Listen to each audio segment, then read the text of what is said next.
xibaar yu wér te wóor ca tàng ba abonnez-vous pour ngeen di mën di jot suñuy vidéo. daleen ak jàmm seen bi di Buzz 221C kii di Farba Ngom di ak personnalité politique bu kenn doot présenté ci réew mi di Sénégal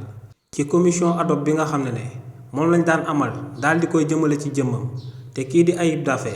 di président groupe parlementaire bu Pastef daan ko doon jiitee kii di Farba Ngom yëkkati na fa ay kàddu dëgg yi nga xam ne mujj naa daal di yey kii di Alioune Ndao di ancien procureur de la République te mu daal di féetewoo ci parti bii di Pastef. si li ni mel ci vendredi bi ñu génn kii di Farba Ngom dañ koo jëlee woon fi ñu ko tëj ca kaso ba ci Rebeuss andi woon ko biir assemblée nationale ngir mu daal di teewee commission ad hoc bi nga xam ne foofu lañu waroon a daal di xool ndax kii di Farba Ngom war nañoo mën a daal di muri malaanu kiiraayam bi waaw wala déet. Farba Ngom nag lu sabab mu ñëwoon daal di teew si li ni mel moom mooy da doon jéem a défendre boppam daal di wane que ne dañ koo bëgg a tooñ ba noppi bëgg a daal di muri malaanu kiiraayam bi. te si li ni mel kii di Farba Ngom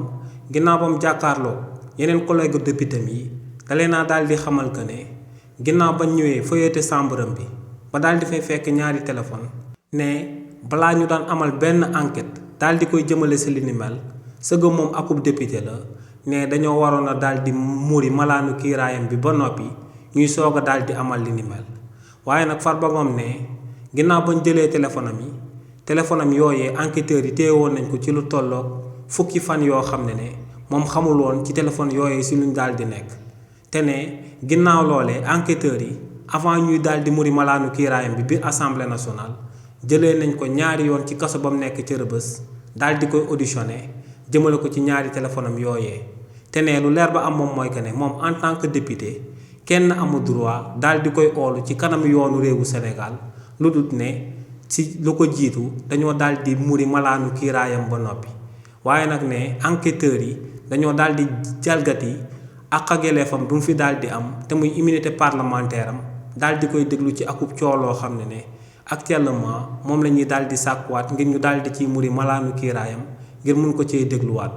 nee nag lu leer ba am moom mooy que ne dañoo salfaañe ak yelleefam te ne li ni mel moom moo sabab muy sàkku ci député yi ngir ñooñee bañ a daal di lever immunité parlementaire am ndax ne ci coow loolee am na akub vice de procédure ba noppi te moom mooy que ne déglu nañ ko te lever wuñu woon immunité parlementaire am. ginnaaw ba Farba Ngom yëkkatee kàddu yooyee ba noppi nag kii di Alioune Ndao di ancien procureur de la République xam procédure judiciaire bu baax a baax te mu daal di féetewoo ci parti bii di Pastef bokk ci député Pastef yi kookee ginnaaw ba mu demee bay voté wul woon ngir ñu daal di lever immunité parlementaire Farba Ngom waaye dafa daal di abstenir maanaam waxut waaw waaye tamit waxut déet. ba tey lu mot a daal di jàpp rek ci coowal Farba Ngom bi moom mooy que ne tey la ñuy daal di amal plénière jëmale ko ci lu ñu war a daal di lever immunité parlementaire am te kii di Farba Ngom dinañ ko daal di jëlewaat ci kaso bañ ko tëj ca Rebeuss daal di ko yóbbu biir assemblée nationale ngir foofee tamit mu daal di fay défendre boppam avant ñuy daal di muri malaanu kiiraayam bi jëmale ko ci ñaari téléphone am yi nga xam ne moom lañ fekkoon ci biir kaso bi. xibaar yu wér te wóor ca tàng ba abonnez-vous pour ngeen di mën di jot suñuy vidéo.